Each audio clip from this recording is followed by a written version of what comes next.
자, 우리가 지난 시간에 히브리서 강의 이제 11과를 이제 하면서 1절에서 3절, 히브리서 6장 1절에서 이제 3절에 있는 말씀까지 이제 공부를 했습니다. 그래서 5장 맨 마지막 부분에 가서 시간적으로 봐서는 너희가 이제 가르치는 자가 되고 남을 인도하는 자가 돼야 되는데, 지금 그리스도의 그 교리의 그 초보 원리들을 다시 남에게 배워야 될 그런 처지에 지금 너희가 놓여 있다. 그래서 아기처럼 젖만 쪽쪽 빠는 이런 상태로 지금 남아 있으니 이대로 돼서는 안 된다. 이야기는 이제 사도 바울이 하면서 6장의 1절에 그러므로 우리가 그리스도의 교리의 기초 원리를 떠나 이제 완전함으로 나아가자. 완전함으로 나아가자. 그 이야기를 지금 하고 있습니다. 이 이야기를 하면서 3절에 하나님께서 허락하시면 우리가 이것을 할 수 있다. 이제 완전함으로 나아갈 수 있다는 거예요. 구태의연하게 매일 초보적인 거 여기서 빙빙 돌지 말고 이제 우리가 완전함으로 나아가자. 근데 하나님이 함께 하시면 그러면 우리가 이것을 할 수 있다. 사도 바울이 이제 그 이야기를 이제 하고 있습니다. 이게 끝난 다음에 히브리서 이제 6장 4절, 5절, 6절, 7절, 8절 이 구절이 유명한 그런 구절이 이제 등장하게 되죠. 그래서 이 4절부터 그 다음에 8절에 있는 말씀, 그 다음에 히브리서 10장 26절에서 이제 39절에 있는 말씀, 여러 사람들이, 여러 목회자들이 이 두 개의 그 말씀들을 가지고 구원을 잃어버릴 수 있다는 것을 가르치고 있습니다. 또 쉽게 이야기하면 구원이 취소가 될 수 있다는 거예요. 그 사람들이 가장 애용하는 성경 구절이 히브리서 6장 4절에서 8절, 그 다음에 10장 26절에서 39절입니다. 그래서 오늘은 히브리서 6장 4절부터 쭉 이제 설명을 해 나가면서 히브리서 10장 26절에서 그 39절까지 전체적으로 이거 좀 살펴보면서 과연 한번 구원받은 사람이 구원을 잃어버릴 수 있는가? 구원을 잃어버렸다가 또 다시 받을 수 있는가? 아니면 여기 나와 있는 사람들은 구원받지 못한 사람들인가? 어떻게 이 구절들을 성경의 문맥에 맞게 우리가 이해할 수 있는가? 여기에 대해서 좀 공부를 자세히 해보려고 생각을 합니다. 먼저 6장 4절, 5절, 6절 제가 읽어보겠습니다. 한 번 빛을 받고 하늘의 선물을 맛보고 성령님께 참여한 자가 되고 하나님의 선한 말씀과 오는 세상의 권능을 맛본 자들이 만일 떨어져 나가면 다시 그들을 새롭게 하여 회개에 이르게 함이 불가능하니 그들은 자기들을 위해 하나님의 아들을 새로이 십자가에 못 박아 드러내놓고 그분을 모욕하느니라. 그냥 끝까지도 읽을게요. 자기 위에 자주 내리는 비를 흡수하여 땅을 가는 자들에게 합당한 채소를 내는 땅은 하나님께 복을 받으려니와 가시와 찔레를 내는 것은 버려지고 저주함에 가까이 있어 마지막에는 그것이 불살라지리라. 이렇게 되니까 뭐 하다가 구원 받았지만 뭐 잘못하면 맨 끝에 가서 불살라진다는 거예요. 그러니까 이게 구원을 한번 받았어도 구원 취소가 될 수 있는 어떤 죄를 지으면 그러면 이렇게 불살라지는 것이 아니냐 해서 구원 취소 교리를 가르치는 사람들이 이 구절들을 아주 애용하면서 구원 한 번 받은 게 그 영원한 거 아니다. 이거를 이제 옹호하기 위해서 많은 이제 노력을 하고 있습니다. 자, 그럼 이 구절들을 이제 어떻게 우리가 이제 이 구절들을 대처해야 되느냐? 이 구절들 해석하는데 두 가지 방식이 있어요. 보통 사람들이 이제 하는 겁니다. 첫째는 구원을 잃을 수 있다고 주장하는 사람도 있어요. 보통 우리가 알미니안주의가 있고 그 다음에 이제 켈빈주의가 있다 그렇게 얘기합니다. 알미니안주의 이건 보통 감리교, 성결교, 그 다음에 오순절, 순복음 이런 계통이 보통 알미니안주의라고 이제 이야기하는 거예요. 이 사람들은 구원을 얼마든지 잃을 수 있다는 겁니다. 한번 구원 받았지만 교회가 원치 않는 어떤 그런 특별한 그런 그 죄를 지었다든지 하여튼 심각한 그런 죄를 지으면 그럼 구원을 잃을 수 있다. 여기 히브리서 6장 4절부터 8절이 그렇게 이야기하지 않느냐. 그 이야기를 지금 하고 있는 겁니다. 자, 그래서 이 사람들의 주장은 뭐냐 하면 지금 사도 바울은 믿다가 완전히 떨어져 나가서 이 구절들을 통해서 지금 지옥에 가는 것에 대해서 말하고 있는 거다. 다시 말해 이 사람들은 완전히 배도해서 옛 생활로 돌아갔기 때문에 구원을 잃고 영원토록 이제 구원을 받지 못한다는 겁니다. 이렇게 주장하는 사람들이 있어요. 구원 취소된다. 아주 사람들 무섭게 하고 그렇게 이제 만드는 거거든요. 꼼짝 못하는 거 거기에 빨려들면 그러면 까딱 잘못하면 목사 말 안 듣고 그러면 그런 구원이 취소가 되는 겁니다. 자, 그러면 우리가 이런 주장에 대해서 어떻게 이야기해야 되느냐? 과연 성경이 전체적으로 무엇을 이야기하냐 그거예요. 성경은 한 번 구원받으면 영원히 구원받는다고 여러 구절들에서 성경 자체가 우리에게 이야기를 하고 있습니다. 그러니까 구원의 영원한 안전 보장을 가르치는 그런 구절들과 이 사람들의 주장은 아주 전적으로 배치가 되는 겁니다. 히브리서 말씀 자체를 읽어보겠습니다. 히브리서 5장 9절 가서 보니까 그분께서는 완전하게 되셨으므로 자기에게 순종하는 모든 사람들에게 어떤 구원의 창시자가 되세요? 영원한 구원. 구원은 영원한 구원이야. 한번 받으면 영원한 거지 왔다 갔다 하는 게 아닙니다. 7장 25절에도 가서 보니까 같은 히브리서입니다.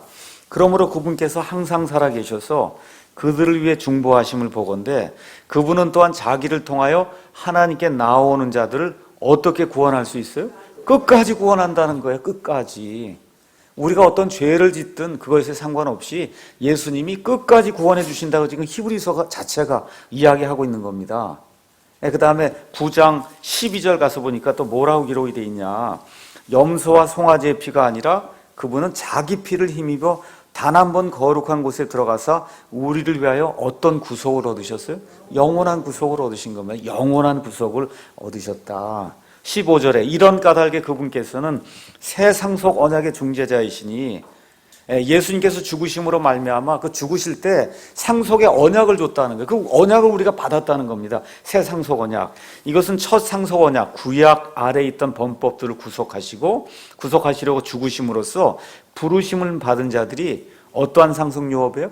영원한 상속 유업을 그 약속을 받게 하려 하심이라. 그렇게 지금 이야기하고 있고 히브리서 13장으로 이제 쭉 넘어가셔서 13장 5절 가서 보시면 너희의 행실을 탐욕이 없게 하고 너희가 가진 것들로 만족하라. 그분께서 이르시되 내가 결코 너를 떠나지 아니하고 너를 버리지 아니하리라 하시는 예수님께서 한 번도 우리를 떠나거나 버리실 수 없다는 거예요. 한 번 구원받으면. 그러니까 지금 뭐 다른 성경 구절 일단 얘기하지 않아도 히브리서 자체만을 가지고도 지금 사도 바울이 한번 구원받으면 지금 영원히 구원받는다고 지금 이야기를 하고 있으니 구원이 취소가 된다고 얘기하고 이 히브리서 구절 이야기하는 것 자체가 지금 말이 안 맞는 거거든요. 자, 우리가 유명한 구절 몇 가지만 더 성경을 통해서 살펴보겠습니다. 요한복음 5장 24절 가서 보니까 이렇게 이제 또 기록이 되어 있습니다. 진실로 진실로 내가 너희에게 이르노니 내 말을 듣고 또 나를 보내신 분을 믿는 자는 영존하는 생명이 있다는 거예요. 이미 영존하는 생명이 있고 또 정죄에 이르지 아니하리니 사망에서 생명으로 어떻게 됐어요? 이미 옮겨져서 그 일이 끝났다는 겁니다. 끝났다는 거예요. 사망에서 생명으로 옮겨지고 있느니라가 아니라 이미 옮겨졌느니라. 이미 끝나버린 거예요. 그러니까 구원은 이미 끝나버린 겁니다. 또 동일하게 요한복음 10장에서 우리 예수님께서 뭐라고 말씀하시냐. 26절, 그 다음에 30절, 제가 29절 말씀 제가 읽어보겠습니다. 그들을 28절부터 읽는 게 더 좋겠네. 내가 그들에게 영원한 생명을 주노니 그들이 결코 멸망하지 않을 것이요 또 아무도 내 손에서 그들을 빼앗지 못하리라. 그들이 누구냐? 27절 내 양들은 내 음성을 들으며 나는 그들을 알고 그들은 나를 따르니라. 구원받은 자들 이야기하는 겁니다. 그렇죠? 그들을 내게 주신 내 아버지는 모든 것보다 크심에 아무도 내 아버지 손에서 능히 그들을 빼앗지 못하느니라. 그러니까 구원받은 자가 구원을 잃어버리려면 하나님 아버지 손에서 그들을 뺏어갈 수 있는 능력을 가진 자가 있어야 그게 가능하다는 거예요. 근데 있습니까? 없습니까? 없잖아요. 하나님을 제외하고 모든 게 다 창조물인데 어떻게 창조물이 창조주가 이렇게 잡고 있는 것 그거를 빼앗아갈 수 있냐는 겁니까? 불가능한 거거든요. 구원 취소를 가르친다고 하는 거는 그만큼 그 사람이 가지고 있는 그 하나님에 대한 그 관이 약하다는 거예요. 하나님을 말 그대로 지푸라기 정도로 생각하니까 가서 하나님한테 가서 빼앗아 오고 그럴 수 있다는 거지. 어떻게 하나님 손에 있는 걸 빼앗아 올 수가 있어요? 그 불가능한 거거든요. 그러니까 신학이 잘못된 거예요. 구원 취소될 수 있다고 얘기하는 거는 이미 그 사람이 가지고 있는 하나님 관이 잘못된 겁니다.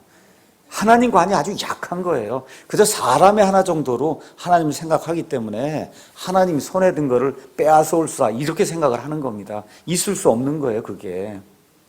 로마서 8장에 가서 보니까 사도 바울이 우리 믿는 사람들이 받는 그 복에 대해서 쭉 이야기를 하면서 8장 28절에서 이제 39절에는 이 세상에 있는 어떤 창조물도 우리를 하나님의 그 사랑에서 떼어놓을 수 없다. 38절, 39절만 제가 읽어보겠습니다. 내가 확신하노니 사망이나 생명이나 천사들이나 정사들이나 권능들이나 정사, 권능은 다 천사의 등급들을 이야기하는 거예요. 그네 하늘에 있는 어떤 천상의 존재들이나 현재 있는 것들이나 장래에 있을 것들이나 높음이나 깊음이나 다른 어떤 창조물이라도 능히 우리를 그리스도 예수 우리 주 안에 있는 하나님의 사랑에서 끊을 수 있어요? 없어요? 없다는 거예요. 한번 구원받은 거 불가능하다는 겁니다. 불가능해요. 그러니까 성경이 신약 성경이 여러 군데에서 한번 구원받으면 영원히 구원받는 거고 또 우리가 지금 공부하고 있는 히브리서 자체가 앞뒤에서 한번 구원받으면 영원한 구원이지 그게 구원이 취소가 될 수 없다고 이야기하기 때문에 여기 히브리서 6장 4절에서 8절 말씀을 가지고 구원이 취소될 수가 있다고 가르치는 것 자체가 성경 말씀을 잘못 이해하고 그 말씀을 왜곡하는 거다. 우리가 이제 그렇게 이야기할 수가 있습니다. 특별히 여기 6장에 가서 보시면 우리가 지금 공부하고 있는데 17절 하나님이 우리에게 주신 그 구원 계획, 그 구원 계획 자신의 계획이 불변하다고 지금 얘기하고 있어요. 불변한다는 거예요. 하나님이 우리를 향해 갖고 계신 계획이 불변한다. 그 다음에 또 뭐라고 돼 있냐? 18절 하나님이 거짓말하실 수 없다는 거죠. 그 다음에 19절 20절 가서 보면 우리에게 있는 소망은 혼의 닷과 같아요. 여러분 닷이라는 게 뭐예요? 밑에다 딱 바닷속에 박아 놓으면 움직이지 않아서 배가 움직일 수 없도록 만드는 게 닷 아닙니까? 그렇죠? 우리의 구원이 이런 거라고 지금 6장 바로 그 뒤에 지금 이야기하고 있기 때문에 이 성경 말씀을 제대로 이해하면 절대 그럴 수가 없다. 우리가 이제 그렇게 이야기할 수가 있습니다. 그래서 구원을 잃어버린다고 주장하는 사람들 가운데도 두 부류가 있어요. 하나는 한 번 구원을 잃어버리면 그건 영원히 잃어버린다. 그렇게 이제 하는 부류가 있고 또 많은 부류는 교회 말을 잘 듣거나 목사 말을 잘 들으면 다시 구원이 회복이 된다는 거예요. 근데 대개는 뒤에 걸 많이 얘기하는 거예요. 뒤에 거. 이 죄를 많이 짓다가 뭐 교회에 불순종하다가 목사나 교회가 원하는 거 이거 다 하면 다시 구원이 회복이 된다는 겁니다. 이렇게 주장하니까 구원을 받았다가 잃어버렸다가 받았다 잃어버렸다 이 일이 평생 반복이 된다는 그러니까 쉽게 얘기해서 운이 나빠갖고 죄를 지은 상태에서 딱 죽으면 그러면 구원을 잃는 거죠. 이게 사람을 불안하게 만드는 거예요. 사람을 굉장히 불안하게 만드는 겁니다. 그러면 어느 정도 죄를 져야 구원을 잃느냐 이것도 지금 교회가 답을 해줘야 되는 그건 누구 입에 달렸어요? 목사 입에 달린 거예요. 목사가 원하는 정도까지 해야지만 이제 구원이 유지가 되는 거거든요. 그러니까 이건 교회의 종을 만들고 목사의 종을 만들려고 하는 그런 내용이지 절대 그럴 수 없어요. 예수님은 기쁨과 평안을 주는 분이에요. 기쁨과 평안을 주고 안위를 주는 분이지 이런 걸 가지고 사람을 불안하게 만드는 건 사람을 불안하게 만들고 두렵게 만들고 뒤로 넘어지게 만드는 건 다 마귀가 하는 일입니다. 하나님 안에 딱 들어오면 어떻게 돼요? 영혼에 평안이 있는 거예요. 기쁨이 있는 겁니다. 그래서 이 사람들이 얘기하는 게 말 잘 다시 들으면 구원이 회복이 된다는 거예요. 근데 여기 구절 자체가 그게 불가능하다 그래요. 한번 보세요. 한번 빛을 봐 구원받은 자들이 그 사람들 주장대로 만일 떨어져 나가면 다시 그들을 새롭게 회개에 이르게 함이 가능해요? 불가능해요? 지금 성경이 불가능하다고 얘기하잖아요. 그러니까 다시 구원받는다고 가르치는 것 자체가 말이 안 된다는 거예요. 이 성경 구절을 있는 그대로 믿으면 다시 새롭게 해서 회개에 이르게 하는 게 불가능하다고 그러지 않습니까? 그러니까 말 잘 다시 들으면 구원 다시 받는다. 이거 불가능하다는 거예요. 그러니까 그런 말 들을 필요가 없다고 성경이 지금 이야기하고 있습니다. 자, 그러면 첫째 사람은 어떤 분이냐? 알미니안주의라는 사람이에요. 구원을 잃어버릴 수 있다. 둘째 사람들은 이게 해석이 안 되니까 뭐라고 또 이야기하는 거냐? 여기 나와 있는 이 사람들은 말로만 구원받았다 그런 사람들이 실질적으로는 구원받지 않은 사람이다. 이건 장로교에서 가르치는 겁니다. 장로교에서 칼빈주의 하는 사람들이 이 구절 남들이 와서 이야기할 때 이거 대답할 수가 없으니까 여기 있는 사람들은 실질적으로 구원받은 사람이 아니라는 거예요. 아니고 말로만 구원받았다고 했지 구원의 문턱 바로 전에서 스탑을 한 사람이기 때문에 이건 구원받지 못한 사람이다. 이렇게 얘기하면 문제가 끝나니까 그래서 그렇게 해서 이거를 회피하려고 하는 그와 같은 부류가 있습니다. 자, 그럼 이 사람들이 어떤 사람이냐? 거기 가서 보니까 4절 가서 보니까 어떤 사람이에요? 한 번 빛을 받은 사람이에요. 빛을 받은 겁니다. 한 번 빛을 받았다는 거예요. 이 한 번이란 단어가 성경 여기 히브리서에 가장 중요한 단어가 한 번이란 단어가 많이 나와요. 또 새롭다라고 하는 그런 단어가 히브리서 굉장히 많이 나옵니다. 한 번 히브리서의 한 번은 많은 경우 영원히 한 번을 이야기하는 거예요. 한번 히브리서 7장 27절도 한번 가서 보겠습니다. 27절 그분께서는 저 대제사장들과 같이 먼저 자기의 죄들로 인하여 날마다 희생물을 드리고 그 다음에 백성의 죄들로 인하여 희생물을 드릴 필요가 없으시니 이는 그분께서 친히 자신을 드리실 때 이 일을 몇 번 하셨어요? 한 번에 영원토록 했다는 거예요. 한 번에 영원토록 했다 그 얘기입니다. 그 다음에 이제 또 가서 보면 9장 12절에도 염소와 송아지의 피가 아니라 그분은 자기 피를 힘입어 몇 번 거룩한 것이 들어가요? 한 번 영원토록 들어간다는 얘기입니다. 한 번. 26절에서 28절도 한 번 계속 나오는 거예요. 그 다음에도 이제 이 한 번이 10장 10절에도 이제 나오는데 10장 10절은 아예 더 정확하게 되어 있습니다. 바로 이 뜻으로 말미암아 예수 그리스도의 몸이 단 한 번 영원히 그래서 히브리서에 나오는 그 한 번은 대부분의 경우가 한 번이 영원토록 한 번을 이야기하는 겁니다. 그러니까 지금 한 번 빛을 받았다고 하면 무슨 뜻이에요? 한 번 영원히 빛을 받았다, 구원 받았다는 뜻입니다. 그 다음에 또 뭐라고 기록이 되어 있냐? 거기 가서 보니까 하늘의 선물을 맛을 봤다는 거예요. 이 사람들이 하늘의 선물을 맛을 봤다. 6장 5절. 그렇게 이제 이야기해요. 그러니까 이거를 이 사람들은 뭐라고 얘기를 하느냐? 맛을 보기만 했지 먹지는 않았다는 겁니다. 그러니까 이게 맛만 받지 먹지는 않았기 때문에 이게 구원의 맛만 받지 구원은 실질적으로 못 받은 사람이다. 그렇게 얘기를 하는 거예요. 근데 이제 성경에 가서 맛을 봤다고 하는 거 찾아보시면 아니에요. 한번 가셔 히브리서 2장 9절 한번 가서 보세요. 2장 9절. 우리가 다만 예수님을 보노라. 그분께서 죽음의 고난을 당하시려고 천사들보다 조금 낫게 되셨다가 영광과 존귀로 관을 쓰신 것은 하나님의 은혜로 말미암아 모든 사람을 위하여 죽음을 어떻게 해요? 맛보려 하신 예수님이 맛만 보고 죽지 않으시면 큰일 나는 겁니다.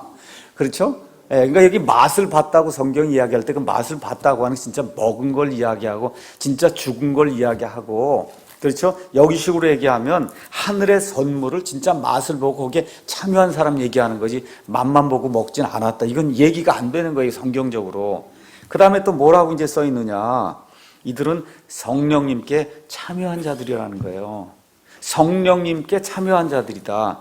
이 참여한 자들이 똑같은 얘기가 히브리서 3장 1절에는 그러므로 거룩한 형제들, 이 사람들 가리켜서 거룩한 형제들, 하늘의 부르심에 참여한 자들아. 참여했다는 거야. 하늘의 부르심에 참여한 자들. 3장 14절에는 우리가 우리의 확신의 시작을 끝까지 확고히 붙들진데 우리는 그리스도께 참여한 자들. 이게 참여한 자들이 되면 무슨 뜻이에요? 구원 받았다는 얘기입니다. 구원 받았다는 얘기예요. 그렇죠? 그래서 이런 것들을 앞뒤 구절을 이렇게 가서 보면 이들은 어떻다는 거예요? 분명히 구원 받은 자들이라는 겁니다. 구원 받은 자들이에요. 만일 여기 6절 가셔서 끝 부분 한번 보세요. 만일 이들이 떨어져 나가면 다시 그들을 새롭게 하여 회개에 이르게 함이 불가능하다. 그 이유가 뭐냐 하면 그들은 자기들을 위해 하나님의 아들을 새로이 십자가에 못 박아 드러내놓고 그분을 모욕한다 그랬어요. 자, 만일 이 칼빈주의에서 주장하는 것처럼 이 사람들이 구원받지 못한 사람이라고 생각해봐요. 구원받지 못한 사람이 언제 새롭게 예수님을 십자가에 드러내놓고 그분을 모욕한 적이 있어요? 구원받지 못했으면 항상 그런 거예요. 그렇지 않습니까? 구원받지 못한 사람은 항상 예수님을 십자가에 못 박아놓고 항상 그분을 지금 모욕하는 거지. 구원받지 못한 사람은 요때만 한번 새롭게 예수님을 십자가에 못 박고 예수님께 모욕을 끼치는 게 아니지 않습니까? 그렇죠? 그렇게 되니까 여기 있는 사람들은 구원받지 못한 사람들이다. 그렇게 얘기하는 것 자체가 앞뒤 문맥상 맞지 않는다는 거죠. 그렇죠? 자, 이 문제가 이제 알미니안주의로도 해석이 안 되고 칼빈주의로도 해석이 안 되니까 또 어떤 해석을 하는 사람들이 있냐. 이런 죄는 히브리서가 기록된 그 시대에만 가능했던 그런 죄다. 다시 말씀드려서 성전이 AD 70년까지 서 있었는데 AD 70년까지 희생 예물이 드려지고 한 그때까지만 이 히브리서 기자가 얘기한 이런 죄가 가능했고 그 이후부터는 이런 죄가 더 이상 가능하지 않다. 이렇게 이제 해서 이걸 피하려고 하는 그와 같은 부류의 사람들이 있습니다. 자, 그럼 사도가 지금 왜 이런 이야기를 하려고 하느냐? 너희들에게 하늘에서 지금 중보 사역을 하고 계신 예수님의 그 대제사장의 그 중보 사역을 지금 얘기하려고 하고 있는데 너희가 지금 영적으로 성숙하지 못해서 그걸 얘기해도 알아들을 수 있을지 내가 염려가 된다. 지금 그 얘기를 하는 거거든요. 그럼 그게 히브리서가 기록된 그 당시 성도들에게만 적용이 되냐? 아니요. 지금 이 시간에도 적용이 될 수 있는 그런 이야기이기 때문에 이와 같은 주장도 합리적이지 못하다는 겁니다.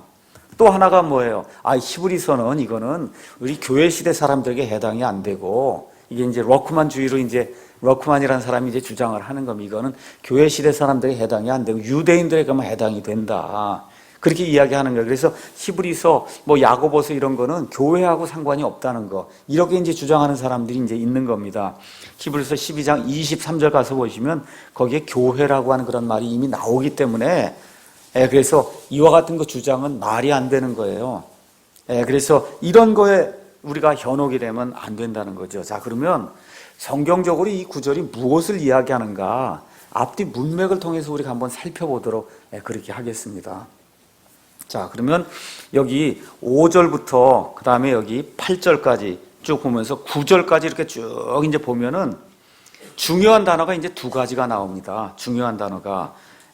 어떤 중요한 단어가 나오냐 하면 if라고 하는 그런 단어가 나 6절에 가서 보시면 if라고 하는 게 여러분 옛날에 영어 배울 때 가정법이다 이거 배우셨죠? 가정법. 무언가를 가정하려고 할 때 실질적으로는 아닌데 무언가를 가정하려고 할 때 쓰는 게 if 구절이에요. 맞죠? 그 다음에 9절 가서 보면 but이라고 하는 그런 단어가 쭉 나오면서 맨 끝에 영어로 though라고 하는 THOUGH 우리말로는 비록 이런 얘기예요. 그 양보절이라는 거 배우셨죠? 우리 영어 배울 때 if는 가정법을 얘기하는 그런 거고 그 다음에 even if 아니면 though, even though 이런 게 나오면 그거는 양보절이다 이런 거 배우셨죠? 비록 뭐뭐 하지만 이런 뜻이란 말이에요. 그 두 단어가 여기 히브리서 6장 4절부터 이 뒤에 나온 그 말씀을 이해하는데 키가 되는 그런 단어예요.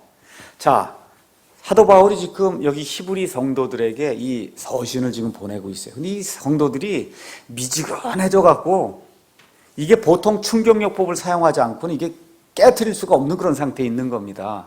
그래서 가정법의 if를 지금 사용해서 그래서 이 사람들에게 지금 충격요법을 지금 주고 있는 거예요.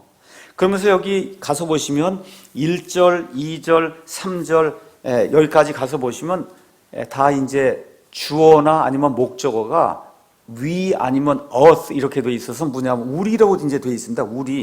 우리가 이렇게 쭉 나가다가 6장 이제 4절에 이제 가면서부터 이제 가정법을 이제 사용하는 그 시점에 가서는 우리가 아니라 영어로 those 이렇게 이제 바뀌면서 자들로 이제 바뀌게 돼요. 자들.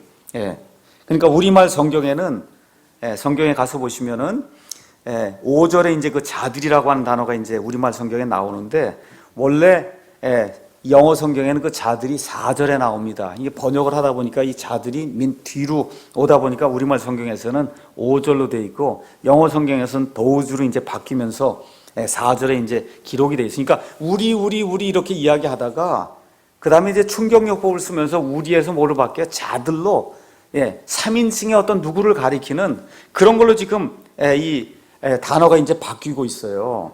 자, 그러면 우리는 어떤 사람인가 한번 사도 바울이 계속해서 우리 얘기하면 사도 바울을 포함하는 거잖아요. 우리 얘기하니까. 맞습니까? 자, 그럼 우리가 누군가 한번 가서 성경을 통해서 한번 보겠습니다. 히브리서 1장 한번 가서 보겠습니다.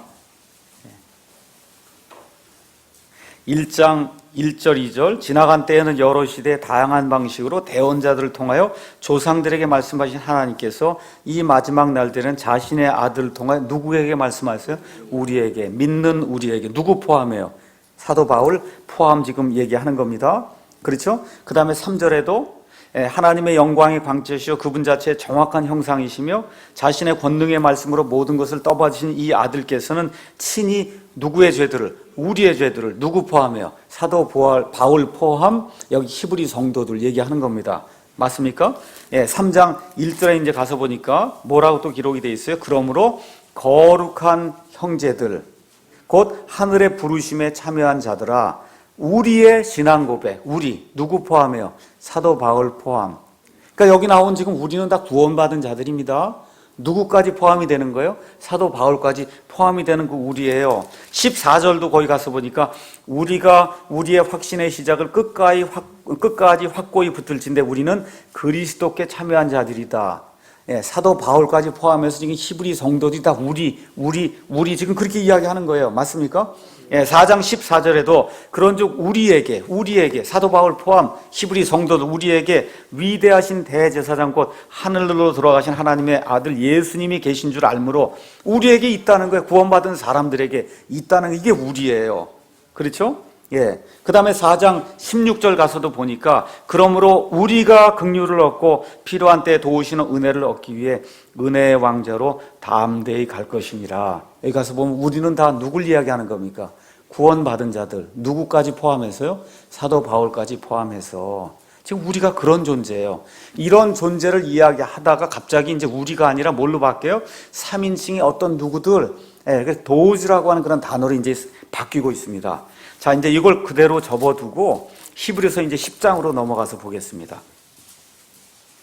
자, 히브리서 10장에 아주 중요한 우리가 나옵니다. 10장 19절 보겠습니다. 그러므로 형제들아, 우리가 예수님의 피를 힘입어 새롭고 살아있는 길로 지성소에 들어갈 담대함을 얻었는데 구원받은 자들이죠. 맞습니까? 이 길은 그분께서 우리를 위하여 구원받은 자들을 위하여 사도 바울 포함 휘장 곧 자기의 육체를 통해 거룩히 구분하신 것이니라.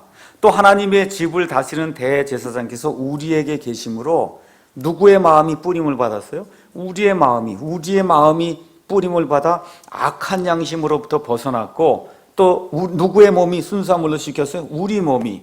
누구 포함해요? 사도 바울 포함. 그래서 우리가 믿음의 충만한 확신 속에서 진실한 마음으로 가까이 다가가자. 약속하신 분께서 신실하시니 우리의 믿음의 고백, 아까도 나왔죠? 우리의 믿음의 고백. 사도 바울까지 포함한 히브리 성도들 우리의 믿음의 고백을 흔들림 없이 굳게 잡고 서로를 살펴보아 사랑과 선한 행위에 이르도록 격려하며 어떤 사람들의 습관과 같이 우리의 함께 모이는 일을 패하지 말고 서로 권면하되 그날이 다가옴을 너희가 볼수록 더욱 그리하자. 이렇게 되어 있습니다. 자, 히브리서 10장 19절에서 25절 이렇게 읽으면서 여기 나와 있는 우리를 구원받은 사람이라고 볼 수 있어요? 사도 바울까지 포함됩니까? 너무 당연한 거죠. 이거 너무 당연한 얘기예요. 그렇죠? 그런데 구원을 잃는다고 한 사람들이 이제 26절부터 나오는 우리는 위에 있는 우리가 아니라는 거예요. 자, 26절 읽습니다. 우리가 진리에 관한 지식을 받은 뒤에 고의로 죄를 지으면 다시는 죄들로 인한 희생물이 남아있지 않다라고 이야기하면서 26절에 우리는 이 위에 있는 우리하고 다르다는 거예요.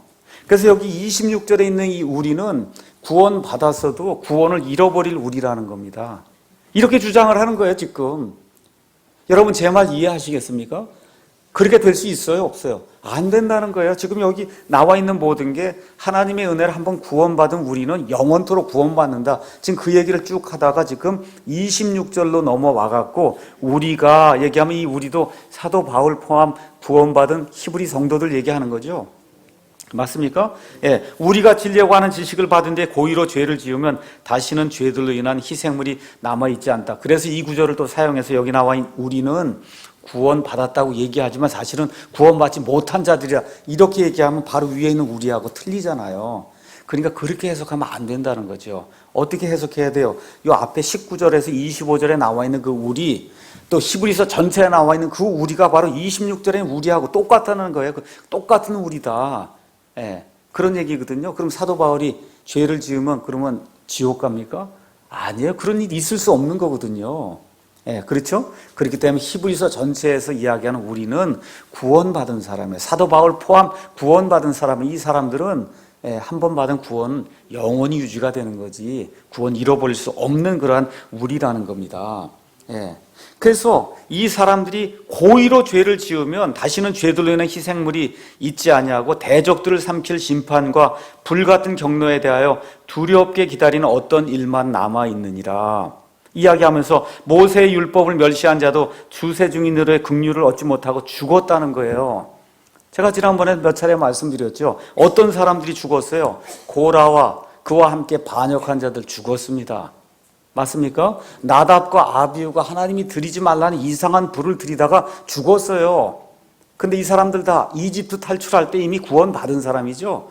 맞습니까? 이미 구원받았는데 지금 뭐라고 얘기하는 거예요? 구원받았지만 하나님의 법대로 행하지 않고 그게 행하는 그 일이 도를 지나치게 될 때는 하나님이 그들의 몸을 죽인다는 얘기지 그들을 지금 지옥불로 보낸다는 얘기가 아니잖아. 지금 여기 앞뒤 내용이. 맞습니까? 예. 그 모세의 율법을 멸시한 자도 주세 증인의 그런 입의 그 간증을 통해서 긍휼을 얻지 못하고 죽었다는 거지 지옥에 갔다는 게 아니에요. 지옥에 갔다는 게 아니다. 그래서 여기 히브리서 지금 10장 26절 그 이후에 나와 있는 그 말씀도 성경 전체가 이야기하는 것 똑같습니다. 무엇을 이야기하는 거예요? 구원받아서도 그 사람이 짓는 그 죄가 하나님 앞에 심각하면 하나님이 그를 죽인다는 거예요. 육신을 죽인다는 얘기지 지옥 보낸다는 얘기가 전혀 아니라는 겁니다. 어떻게 사도 바울이 죄를 좀 졌다 그래서 지옥에 갈 수 있어? 불가능한 거잖아요. 불가능한 겁니다. 그런 일은 있을 수 없다는 거죠. 그럼 이 사람들이 고의로 죄를 짓지 않으려면 어떻게 해야 되냐? 거기 답이 나와 있어요. 23절. 우리의 믿음의 고백을 흔들림 없이 굳게 잡으면은 그러면 고의로 죄를 짓지 않는다는 겁니다. 근데 자꾸 고의로 죄를 짓는 사람이 있었다는 거예요. 과거 이스라엘 백성 가운데도 있었고 지금 히브리 성도들 보니까 너희가 지금 고의로 다 알면서도 움직이지 않고 복지부동하고 있다. 지금 그 얘기를 지금 하고 있는 겁니다. 그래서 고의로 죄를 짓는 자들에게는 하나님께서 히브리서를 주셔서 주는 교훈이 있다는 겁니다. 그게 뭐예요? 10장 34절에서 35절 제가 읽겠습니다. 너희에게 하늘에 더 낮고 영구한 실체가 있는 줄 너희 자신이 알므로 결박 중에 있는 나를 너희가 불쌍히 여겼고 너희 재산을 노략당하는 것도 기쁘게 여겼느니라. 35절 그러므로 너희의 확신을 버리지 말라. 그것이 큰 보상의 보응을 얻게 하느니라. 지금 여기 얘기가 뭐야? 보상받는 거 얘기하는 거죠? 맞습니까? 성도들이 복지부동하고 움직이지 않고 다 알고도 죄를 지으면은 뭐가 없다는 거예요? 보상이 없다는 거예요. 그리고 그 죄가 너무 심각하면 하나님이 심지어 죽이기까지 한다. 지금 그 얘기를 하는 거지. 여기 지금 구원 얘기를 하는 게 아닙니다. 구원받은 성도가 제대로 행하지 않으면 여기 있는 것처럼 보상의 보응이 없다는 겁니다.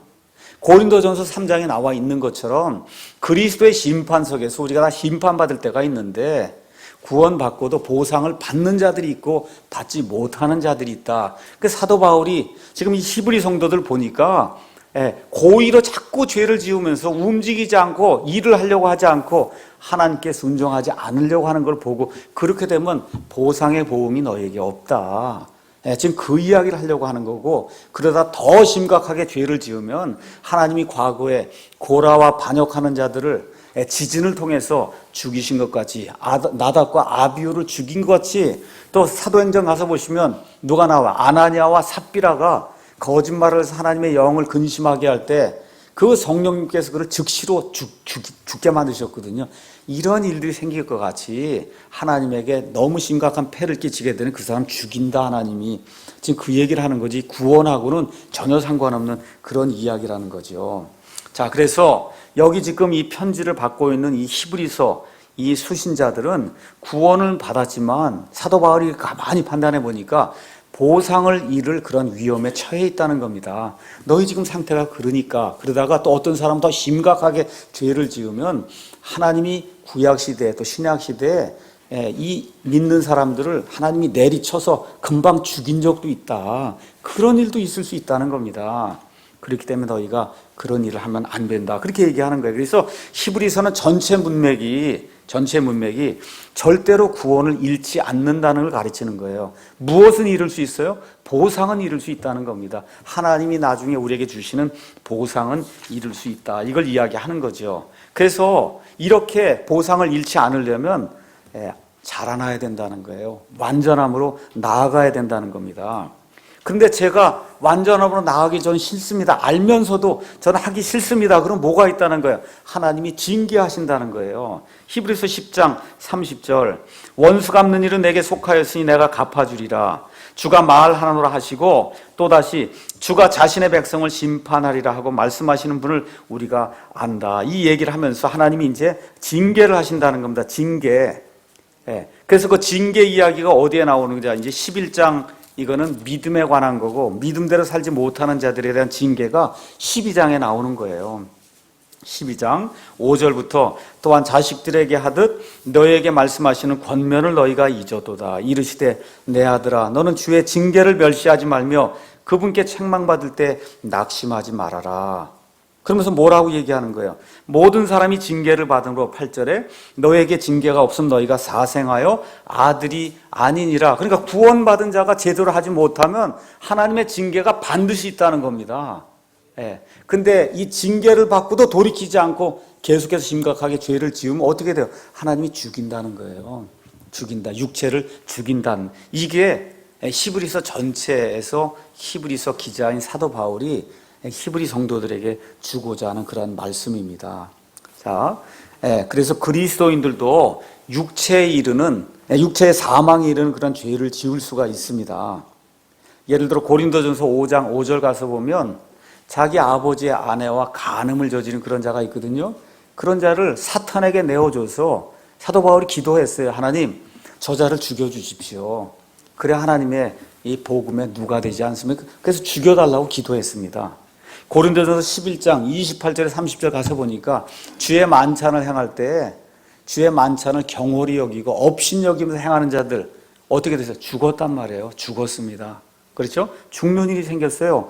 디모데전서 1장 19절에서 20절 가서 보시면 거기 유명한 사람이 이제 두 사람이 나오는데 한번 가서 보겠습니다.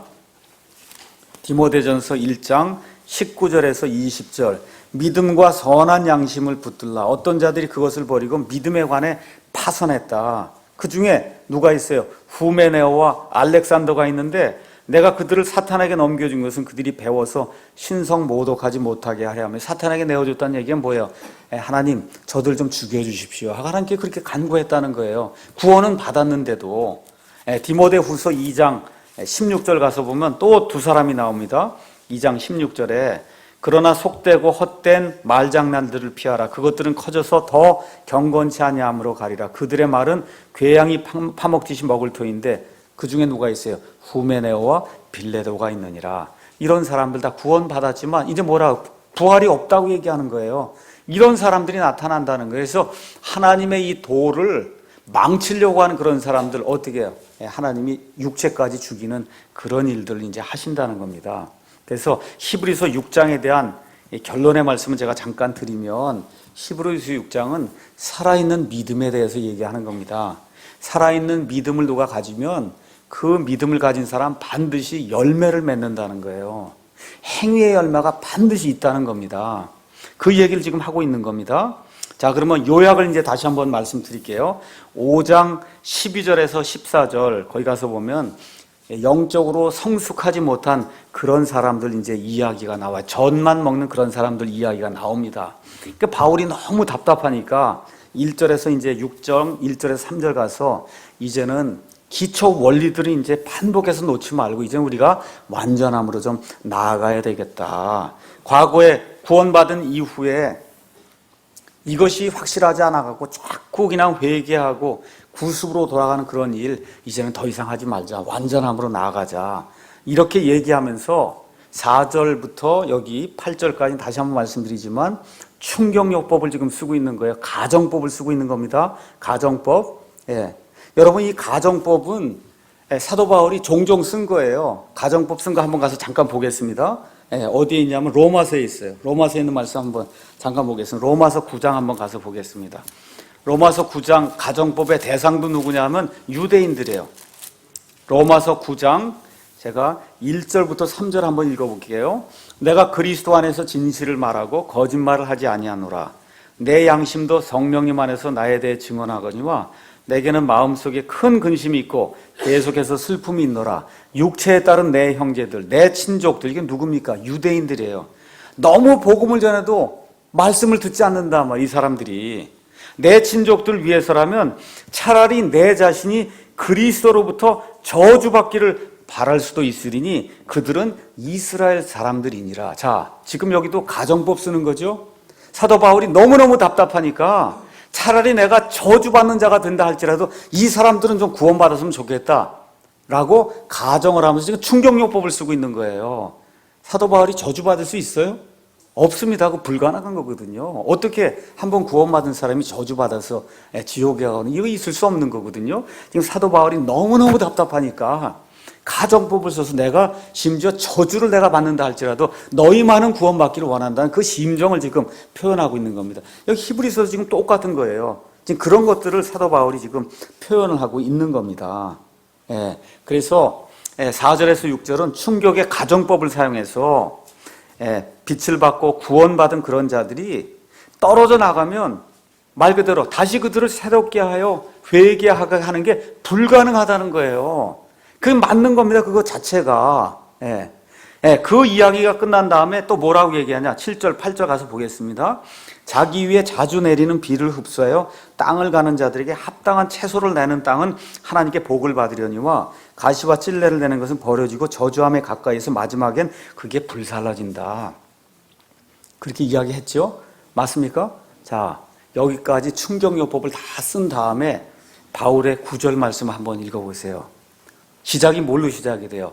그러나 그렇게 시작이 됐잖아요. 지금 내가 이렇게 충격요법을 이렇게 써서 너에게 이런 강한 어조로 열매를 맺지 못하면 심지어 불에 태워진다 이렇게까지 얘기했다. 그렇죠? 맞습니까? 그러나 사랑하는 자들아, 또 뭐가 있어요? 또 비록 있잖아요. 비록은 뭐예요? 양보절이잖아. 비록 우리가 이같이 말은 하지만, 이렇게 말을 한다면 열매가 아주 없으면 아예 불태워진다고 그렇게까지 이야기는 하지만 뭐래요? 너희에 관해 더 좋은 것들과 구원에 동반된 것들이 있음을 우리는 확신하노라. 그러니까 뭐예요? 이 히브리 성도들에게는 뭐가 있다는 거예요? 구원에 동반되는 열매가 있다는 겁니다. 열매가 있으면 불태워져요? 안 태워져요? 안 태워진단 말이에요. 그러니까 지금 여기 4절부터 여기 8절은 열매가 하나도 없고 그러면 불태워진다. 이게 충격요법을 써놓고는. 그런데 내가 가만 보니까 내 확신이 하나 있는데 너희 히브리 성도들은 그게 아니고 어때요? 열매가 있다는 거예요. 그게 어디서? 10절. 그 열매가 뭐예요? 하나님은 불의하지 아니하사 자신의 이름을 위해 너희가 보여준 너희의 행위와 너희의 사랑의 수고, 곧 너희가 성도들 섬겨온 것과 또 섬기고 있는 것을 잊지 아니하시느니라. 지금 그렇게 이야기하고 있어요. 그러면 이 사람들은 열매가 있습니까? 없습니까? 있잖아요. 그러니까 지옥불 속에 떨어져요? 안 떨어져요? 안 떨어져요. 그러니까 앞뒤 문맥이 지옥불 속에 떨어질 수 없다는 거예요. 이 히브리 성도들은. 내가 지금 강하게 이야기하면서 너희들 분발해야 된다 이야기하면서 지금 이 가정법을 사용해서 충격요법을 사용하지만 실질적으로 내가 너희에 대해서 확신하는 게 있는데 그게 뭐냐? 너희에 관한 더 좋은 거, 하나님이 마련해놓은 더 좋은 것들이 있고 구원에 동반되는 것들이 그게 뭐예요? 행위의 열매가 너희 안에 있음을 내가 확신한다는 겁니다. 확신한다 그러지 않습니까? 그렇죠? 그러니까 이 사람들은 불태워질 수 있어요? 없어요? 없다는 거예요. 그러니까 저와 여러분이 성경을 여기 4절부터 해서 10절까지 이렇게 쭉 읽어보면 이 성경이 구원을 잃는다는 거 이런 거 얘기하는 게 전혀 아니고 히브리 성도들에게 충격요법을 주면서 그러면 어떻게 하라는 거예요? 가만 살펴보니까 너희는 구원받은 자들이다. 행위가 있다. 지금 그 얘기를 지금 하고 있는 겁니다. 그렇죠? 예. 그래서 고린도전서 3장 13절에서 16절 우리가 그리스도의 심판석에서 이제 심판을 받을 때 뭘로 심판받는다 그래요? 불로 심판받는다. 여기 가서 보니까 마지막에 불살라 이런 얘기가 다 나오지 않습니까? 예. 그렇죠? 이런 얘기가 이제 같이 연결이 되면서 한번 거기 가서 보니까 불살라지되 어떻게 된다? 구원은 받는다 그러잖아요. 그렇죠? 예, 고린도전서 3장에 가서 보시면 그래서 이런 모든 것들을 잘 보면서 이제 11절에 우리는 너희 각 사람이 동일한 열심을 나타내요. 끝까지 소망의 충만한 확신에 이르기를 바란다. 이 소망이 어떤 소망이에요? 보상을 받는 소망이에요.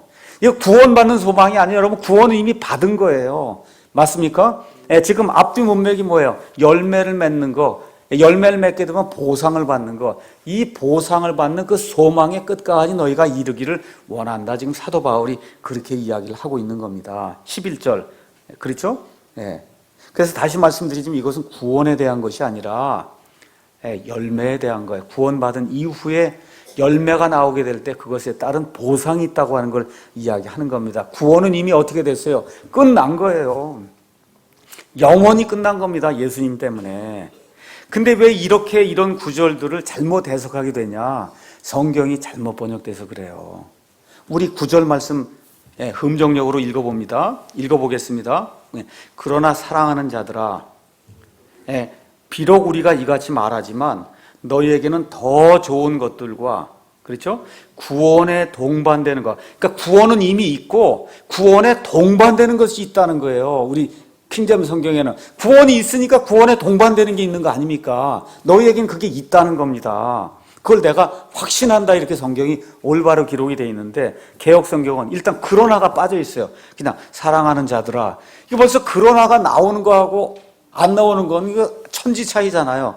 사랑하는 자들아 우리가 이같이 말하나가 뒤로 붙어 있는 거예요. 이게 너희에게는 이보다 나은 것과 이보다 이게 뭔지 모르죠. 그렇죠? 그 다음에 중요한 게 있어요. 구원에 가까운 것을 확신하는 이게 큰 문제가 되는 거예요. 너희가 구원에 가까운 걸 확신한다니 그럼 아직 구원 못 받았다는 걸 확신한다는 거 아니에요. 성경이 이렇게 기록이 돼 있으니까 이 성경을 가지고 해석하면 어떻게 돼요? 구원 못 받았구나 이 사람들은. 그렇죠? 아니면 그냥 계속해서 구원을 향해 나가야 되는 이런 사람들이 성경이 그렇게 해석이 돼 있으니까 다른 해석이 불가능한 거거든요.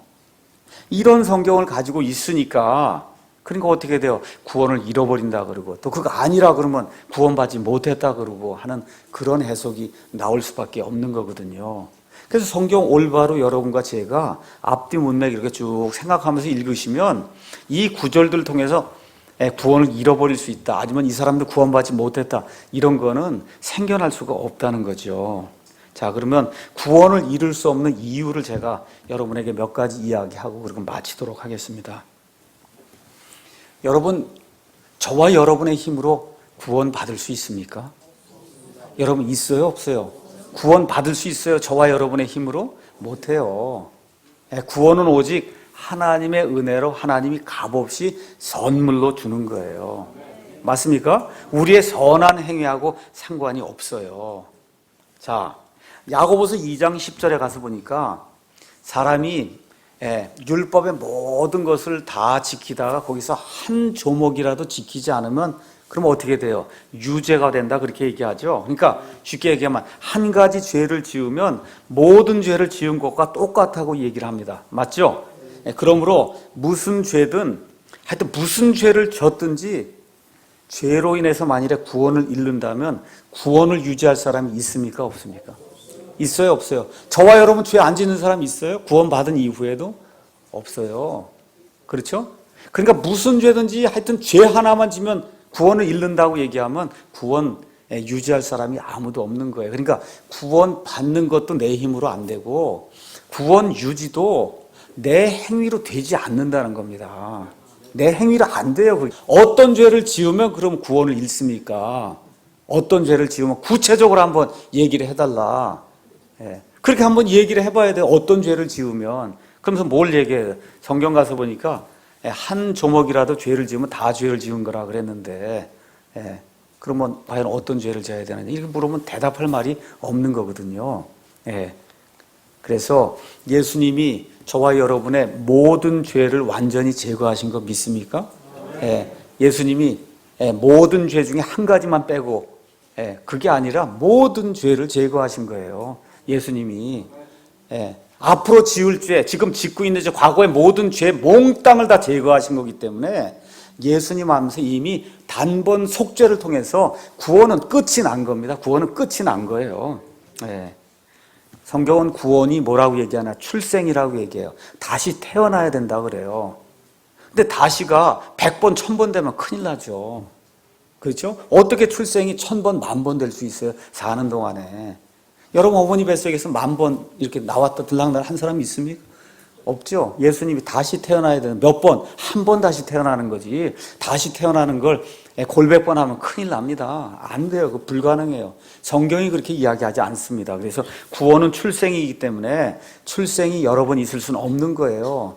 근데 출생한 이후에 자라지 못하는 사람도 있고 출생한 이후에 자라는 사람도 있다는 거예요. 근데 지금 여기 히브리서 이 수신자들은 출생은 했는데 성장이 거의 멈춰버렸다 그 얘기죠. 이런 사람들에 대한 이야기를 하는 겁니다. 자, 구원은 뭐냐?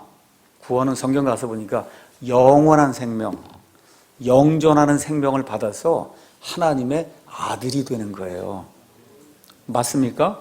그럼 영원한 생명과 영존하는 생명은 누구의 생명이에요? 누구의 생명이에요? 이건 하나님만 주실 수 있는 생명이에요. 이 세상에 어떤 창조물을 줄 수 없는 그런 생명이에요. 그런 생명을 빼앗아갈 수 있는 존재가 없다는 거예요. 아까 요한복음 10장에 나와 있는 것처럼 내 아버지의 손에서 그들을 빼앗아갈 자가 없다는 겁니다. 하나님의 생명을 어떻게 빼앗아갈 수가 있습니까? 자, 그 다음에 구원은 하나님의 본성에 참여하는 자가 돼요. 그래서 하나님의 본성을 받는 거예요. 구원이라고 하는 건. 이걸 받았다, 내놨다, 받았다, 이건 있을 수 없다는 거죠. 그 다음에 에베소서 5장 30절, 고린도전서 12장 18절 가서 보니까 우리 몸이 나중에 이제 구속을 받습니다. 이 구속을 받을 때까지 성령님께서 우리를 봉인하고 계신다는 거예요. 봉인. 봉인이 이런 자루가 있을 때 자루에서 뭐가 나가지 못하도록 둘둘둘둘 말아 놓는 겁니다. 그렇죠? 성령님이 둘둘둘둘 말아갖고 구원이 밖으로 유출되지 못하도록 딱 이렇게 막고 있는 게 봉인이에요. 그럼 이걸 풀려면 성령님보다 힘이 센 존재가 와서 이 끈을 풀어야 되는데, 봉인을 풀어야 되는데 성령님보다 힘이 강한 자가 있어요? 없어요? 없어요. 그럼 불가능한 겁니다. 그래서 만약 우리가 한번 구원받았는데 구원을 잃는다고 하면 그건 하나님을 거짓말쟁이로 만드는 거라고 성경이 이야기를 하고 있습니다. 그래서 오늘 요약의 말씀을 잠깐 드리면 가장 중요한 건 뭐냐? 정확하게 성경대로 구원받는 거예요. 그것만 있으면 누가 뭐라 그래든 이 땅에 이런 교회, 이런 모이는 교회가 있든 없든 목사가 있든 없든 뭐가 있어요? 평안과 안식과 기쁨이 일단은 있는 거예요. 그거는 확보해야 되는 겁니다. 그 다음에 우리가 이런 지역교회를 통해서 하나님이 원하시는 그런 일들을 하는 거예요. 맞습니까? 그래서 이런 확신을 가져야지. 이런 확신이 없으니 그냥 교회 가서 뭘 하면은 구원을 잃고 이런 식이 되면 불안해서 교회 생활 못 하죠. 그렇죠? 그래서 그런 걸 가르치는 자들 하나님께 제가 봐서 그런 걸 가르치는 자들 구원받지 못한 것 같아요. 자기가 구원받지 못했으니까 그런 엉뚱한 교리, 성경에 있지도 않은 그런 교리를 가르치는 거지 정확하게 하나님의 구원을 아는 사람이 어떻게 구원을 잃어버린다고 가르칠 수가 있습니까? 본인이 구원받지 못했기 때문에 이게 확신이 없으니까 왔다 갔다 하는 거거든요. 그래서 저는 그렇게 생각을 해요. 누가 구원 잃어버린다고 얘기하면 그 사람 구원받았나 가서 다시 한번 좀 확인 좀 해야 된다. 하나님이 어떤 구원을 줬는데 그래 이 하나님의 손에서 그 구원을 빼앗아갈 자가 있어요. 불가능하죠. 그가 믿는 하나님이 허수아비니까 그게 가능한 거지. 온 천지 만물을 무에서 유로 만들 수 있는 그런 능력 있는 하나님이면 어떻게 그 하나님의 손에서 우리의 구원을 빼앗아갈 수가 있습니까? 불가능한 거죠. 그래서 이런 내용들을 기억하시면서 성경 말씀을 문맥에 맞게 이렇게 쭉 이렇게 살펴보면 또 올바른 성경을 사용하면 그러면 이런 오류에 우리가 빠지지 않는다는 겁니다. 오늘 여기까지 하고 마치도록 하겠습니다.